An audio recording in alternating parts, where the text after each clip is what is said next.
Hello my dear friends, आप सभी का हमारे चैनल स्टडी सक्सेसफुल में स्वागत है। दोस्तों, आज का वीडियो काफ़ी इंपॉर्टेंट है। जैसा कि मैंने फिजिक्स इंपॉर्टेंट क्वेश्चनों का पार्ट 1 ऑलरेडी बना दिया है। अगर आपने नहीं देखा है तो उस वीडियो का भी लिंक आपको डिस्क्रिप्शन बॉक्स में मिल जाएगा, या फिर मैं उस वीडियो को क्या करूँगा, आई बटन में दे दूँगा, वहाँ से आप देख सकते हो। तो आज का हमारा टॉपिक रहेगा फिजिक्स इंपॉर्टेंट क्वेश्चन। ये इसका पार्ट 2 है और जैसा कि मैंने बोला था, इसके कई सारे पार्ट आने वाले हैं। ठीक है, तो इसका पार्ट 2 बनाया जा रहा है और इसमें मैं 15 क्वेश्चन कराऊंगा। ठीक है, हालांकि मैंने 15 क्वेश्चन और करा दिए हैं, अब मैं यहाँ से 16 से स्टार्ट कराऊंगा। ठीक है ना। तो आज की क्लास को स्टार्ट करते हैं बिना किसी देरी के साथ। अगर आप हमारे यूट्यूब चैनल पर अगर न्यू हो तो हमारे यूट्यूब चैनल स्टडी सक्सेसफुल को आप सब्सक्राइब जरूर से ज़रूर कर लें और साथ ही नोटिफिकेशन बेल को ऑल पर क्लिक कर दें, जिससे सभी वीडियो आपको प्रॉपर वे में मिल सके। अगर आपने अभी तक टेलीग्राम चैनल को ज्वाइन नहीं किया है तो फटाफट से जाइए और टेलीग्राम चैनल को ज्वाइन कर लीजिए। वहाँ पर आपको ये सारे क्लास की PDF प्रोवाइड की जाती है। ठीक है ना। यहाँ पर फाइनली आप पहला क्वेश्चन देख पा रहे होंगे कि कार्य का ऐसा मात्रक बताइए। देखिए साहब, कार्य का जो ऐसा मात्रक होता है, आप लोग सोचोगे क्वेश्चन बड़े इजी हैं, बट इजी भी क्वेश्चन कभी कभी एंट्रेंस एग्ज़ाम यूपी पॉलीटेक्निक में आ जाते हैं। और हम बात करें इस वीडियो को कोई स्टेट का भी दे सकता है, चाहे वो यूपी पॉलीटेक्निक की तैयारी कर रहा हो, चाहे वो बिहार की तैयारी कर रहा हो, बिहार पॉलीटेक्निक की, झारखंड पॉलीटेक्निक, लगभग सभी का सिलेबस समान ही होता है। एक दो चैप्टर इधर उधर होते हैं, देन आप मैनेज कर लेना। ठीक है, तो यहाँ फाइनली कार्य का ऐसा ही मात्र क्या है आपको कमेंट करके बताना है। आप में 15 में से आपने कितने क्वेश्चनों को सॉल्व किया, आपके कितने सही हुए 15 में से, आपको हमें कमेंट बॉक्स में बताना है। कॉपी पेन लेकर बैठ जाइए, इसमें से आप कितने अटैम्प्ट कर पा रहे हो वो हमें कमेंट बॉक्स में आपको बताना है। और लास्ट में मैंने एक क्वेश्चन आपके लिए रखा है, वो भी आपको कमेंट में उसका आंसर देना है। ठीक है, जैसे कि हमने पार्ट 1 में आपसे पूछा था, तो पार्ट 1 में कई सारे लोगों ने उसका आंसर दिया था, उनके लिए बहुत बहुत धन्यवाद। कार्य का ऐसा ही मात्रक क्या होता है? कार्य का ऐसा ही मात्रक होता है जूल। क्या होता है? जूल। यहाँ पर ऑप्शन नंबर ए वाला हो जाएगा बिल्कुल राइट। अब कैसे? यहाँ पर कार्य का मैं फार्मूला ही बता दे रहा हूँ। W बराबर फार्मूला होता है F/D। इस तरीके से इसका मात्रक हो जाएगा न्यूटन मीटर भी होता है कार्य का मात्रक, या कार्य का CGS मात्रक, CGS। कार्य का CGS मात्रक क्या होता है? अर्ग। ये भी क्वेश्चन आया हुआ है, इसको नोट कर लीजिए, अर्ग होता है। ठीक है ना। अगला क्वेश्चन देखिए, कौन सा युग्म सुमेलित नहीं है, आपको बताना है इस क्वेश्चन। तो फटाफट से कमेंट कीजिए इस क्वेश्चन के लिए। भाई देखिए, यहाँ पर जो क्वेश्चन देख पा रहे होगे आप, कौन सा युग्म सुमेलित नहीं है। देखिए, मैं यहाँ हमारे पास उपकरण दे रखे हैं, यहाँ पर हमारे पास ऊर्जा का रूपांतरण। देखिए, माइक्रोफोन जो होता है वो ध्वनि ऊर्जा का विद्युत ऊर्जा में उपकरण, या फिर लाउड स्पीकर विद्युत ऊर्जा का ध्वनि ऊर्जा में, या फिर डायनामो यांत्रिक ऊर्जा का विद्युत ऊर्जा में, या फिर सितार ध्वनि ऊर्जा का यांत्रिक ऊर्जा में। तो जो इसका मुझे जो सुमेलित नहीं है, मुझे जो गलत लग रहा है, मेरे अकॉर्डिंग यहाँ पर ए वाला ऑप्शन राइट हो जाएगा, क्योंकि माइक्रोफोन जो होता है वो ध्वनि ऊर्जा को विद्युत ऊर्जा में कन्वर्ट कभी भी नहीं कर सकता। इस तरीके से यहाँ पर ऑप्शन नंबर ए वाला राइट हो जाएगा। अगला क्वेश्चन यहाँ पर दे रखा है, ये तो सिंपल सा क्वेश्चन आ गया। 18वां क्वेश्चन है, अश्व शक्ति का मात्रक होता है। एक अश्व शक्ति किसके बराबर होता है? एक अश्व शक्ति बराबर होता है 746 वाट। ठीक है, 746 वाट। तो यहाँ पर ऑप्शन नंबर देखेंगे, हमारा बी वाला बिल्कुल सेटिस्फाई कर रहा है। इस तरीके से यहाँ पर बी वाला ऑप्शन राइट हो जाएगा। और अश्व शक्ति होती क्या है वो भी सीख लीजिए। अश्व शक्ति बोले तो फार्मूला होता है P बराबर W/T। यही हमारा अश्व शक्ति का फार्मूला कहलाता है। और एक अश्व शक्ति बराबर 746 वाट होता है। तो इस तरीके से फाइनली यहाँ पर आप बी वाला ऑप्शन लगा सकते हो। अगला जो क्वेश्चन हमारा 19 में जो क्वेश्चन आया हुआ है, वो इस तरीके से क्वेश्चन कह रहा है हमसे, न्यूटन के किस गति के बल से किस नियम से बल का व्यंजक प्राप्त होता है। यानी कि न्यूटन के किस गति नियम से बल का व्यंजक प्राप्त होता है, ये हमें बताना है। तो करना क्या है इस क्वेश्चन के लिए, हम लोग जानते हैं किसी वस्तु में उत्पन्न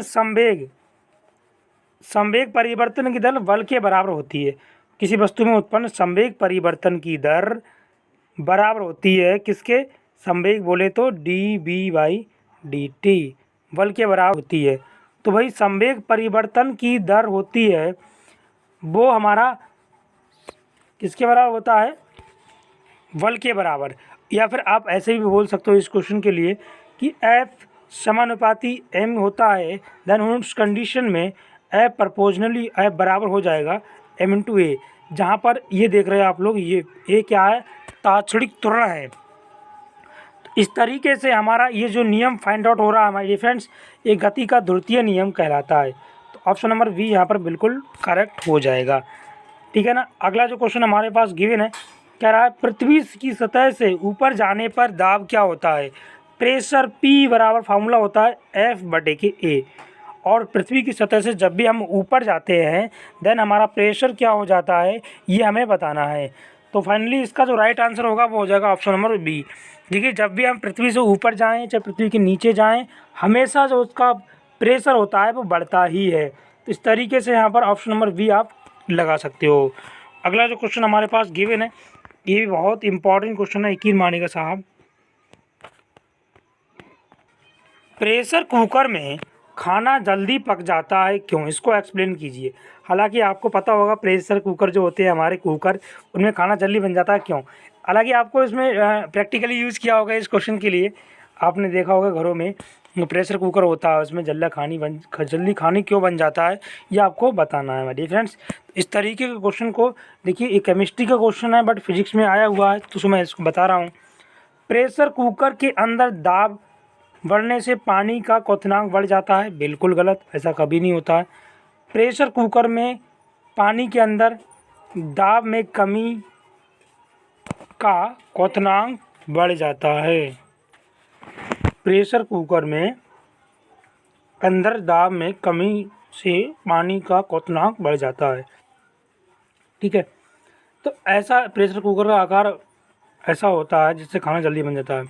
तो फाइनली यहाँ पर बी वाला ऑप्शन राइट हो जाएगा, क्योंकि उसके जो अंदर का दाब में जब कमी होती है तो पानी का क्वथनांक होता है वो धीरे धीरे क्या होता है, दाब में कमी से पानी का क्वथनांक बढ़ जाता है।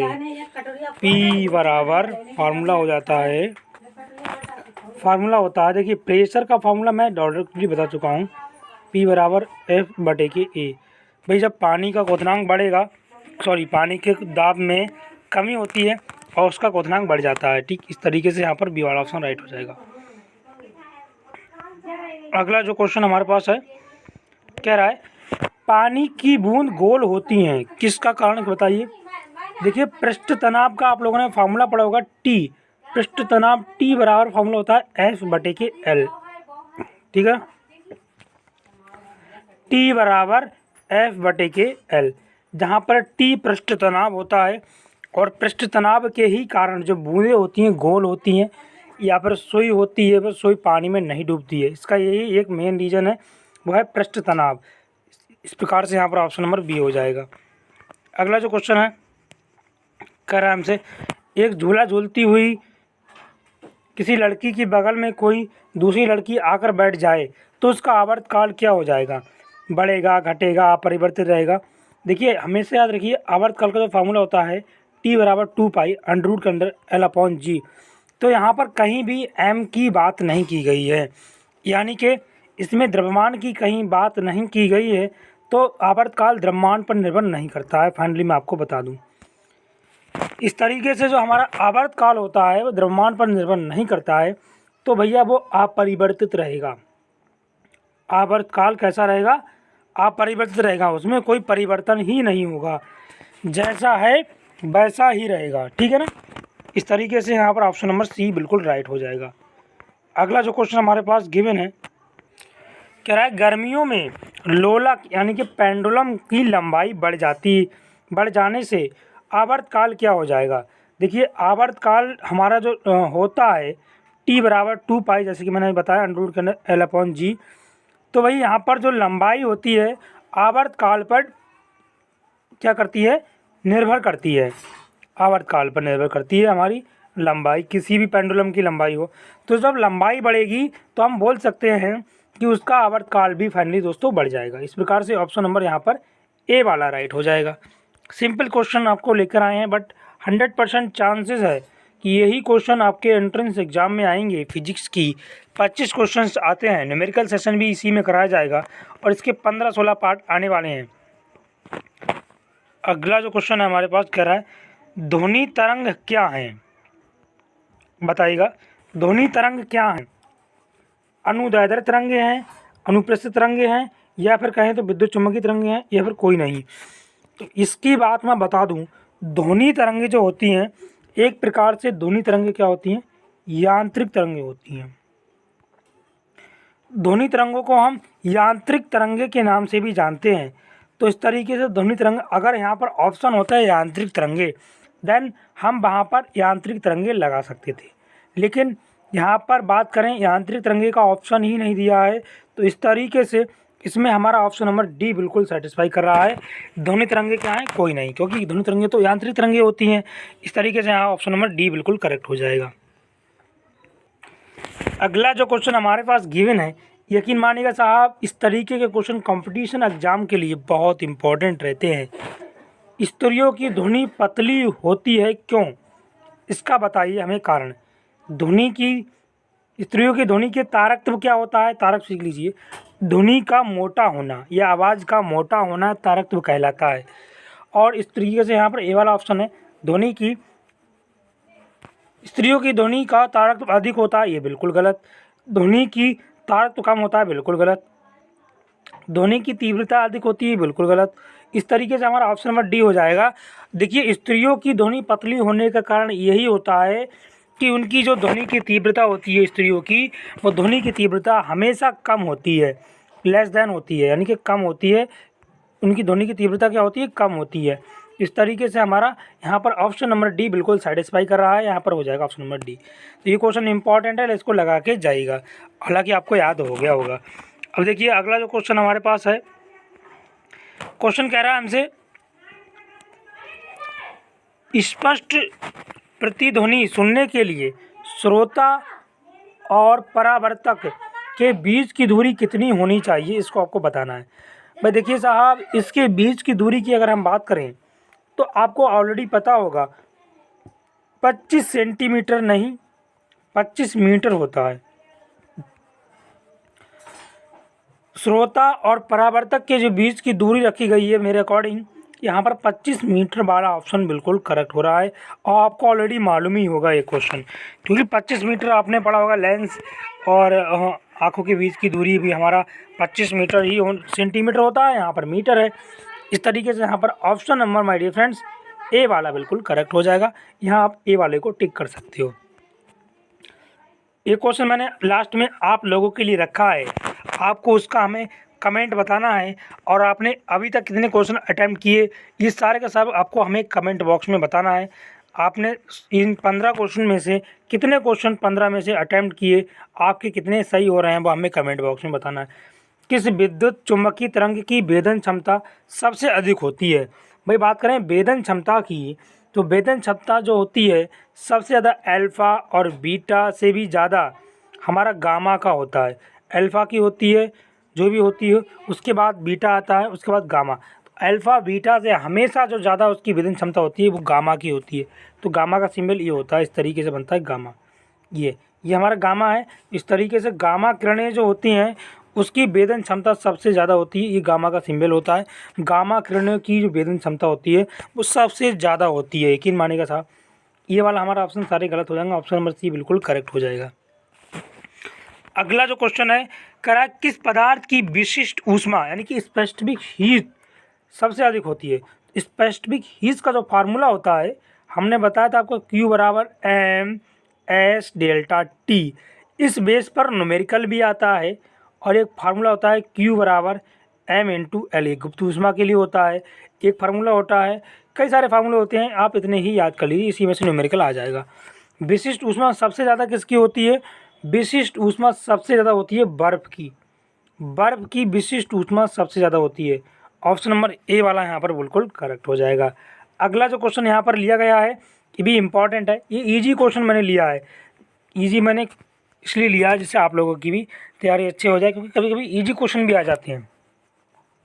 न्यूनतम संभव ताप है। क्या है? न्यूनतम संबंध जो टेम्परेचर होता है, मेरे अकॉर्डिंग भाई यहाँ पर ऑप्शन नंबर हो जाएगा सी वाला, 0 डिग्री केल्विन।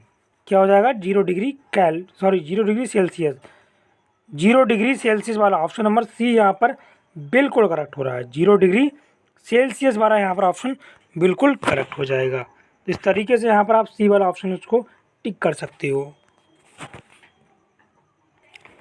ये जो क्वेश्चन आप देख रहे हो, ठोसों में ऊष्मा का संचरण किस विधि से होता है, ये हमें बताना है। देखिए, ठोस में ऊष्मा का जो संचरण होता है वो किस विधि से होता है, आपको कमेंट में ज़रूर बताना है इसका आंसर, क्योंकि ये मैंने आप लोगों के लिए ही डिज़ाइन किया है। तो मेरे अकॉर्डिंग माय डियर फ्रेंड्स, इसका जो राइट आंसर होगा, देखिए ठोसों में ऊष्मा का जो संचरण होता है,